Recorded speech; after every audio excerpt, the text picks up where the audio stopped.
Eri n'ishomero erya Kasambya SDA Primary School eri kushangwa omugomborora eya Buhuhira eri omuri Busongora County aho Abeegi barikushitama omwitaka abo kugira ngu ishomero tiririmu entebe ezo kushitamaho.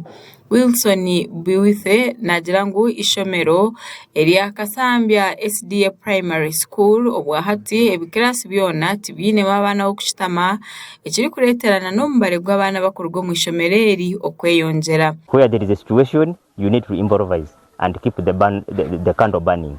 Just of recent, I bought some nails to fix some broken desks, and we are improvising until the government look into our issue. Mitusera Mugisha omushomesa aishomereri nawe nashoborora ari kugira ngo abana nibija banabire nkonka yibakuza kugarukira mu makagabo bagarukayo bagubire. At times when they come, well, they are smart, but as they reach here, they sit in the dust, which darkens their school uniform, and that is a challenge.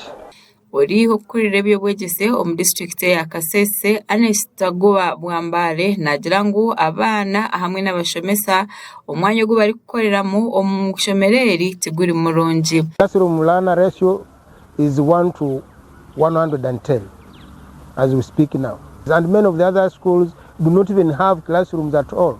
Other schools students sit on the floor completely. So this is what we want to actually fight and make sure that all our children can be seated well and can also be accommodated in good classrooms and comfortably they can be taught. Bwithe nagira ngu nibachanga embere wagumire abo kugira ngu Abeegi tibakubasana kubegesa kuhandika kurungi abo muringo guba kwabashitamimu omu kirasi abo kushanga ngu abana bingi na mnonga nke namba y'abana batano nebeshitami aha kadesk kamwe.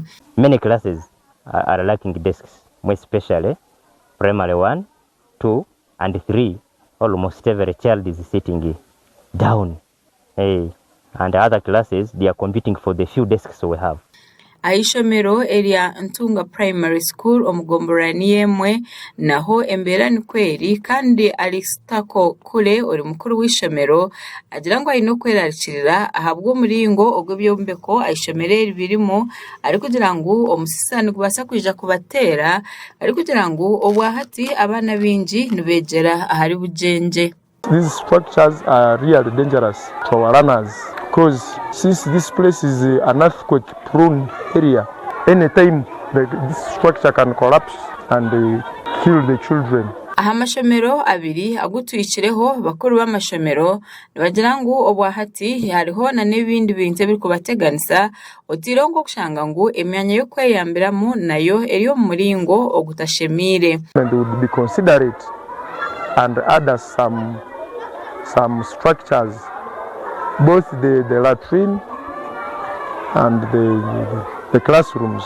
Tukugambaho na Mitusera Mugisha twabasa kumanya ngo Kasambya SDA Primary School emazire emyaka 12 etine mushomesa owo mukazi ngo kandi ishonga eziri kukwata abana babishiki head girl ni wari kuzikoraho hamwe n'ondijo owamanywa nka senior man's teacher. They are handled by the senior man teacher together with or in cooperation with the head girl and the head teacher who assist those girls and guide them on what to do. Abebyo bwegese nibagira ngo obwahati district etireho entekateka eyo kwija kureba ngo yahunduza amashomero bari kugaherezana n'entebe okugira ngo abana babase kugira ahi bashitama kibahwereho ahakubasa gukora kurungi baba nibashoma. We have budgeted for this money. We are going to reach over 60 schools to reconstruct or to rehabilitate more classrooms in these schools.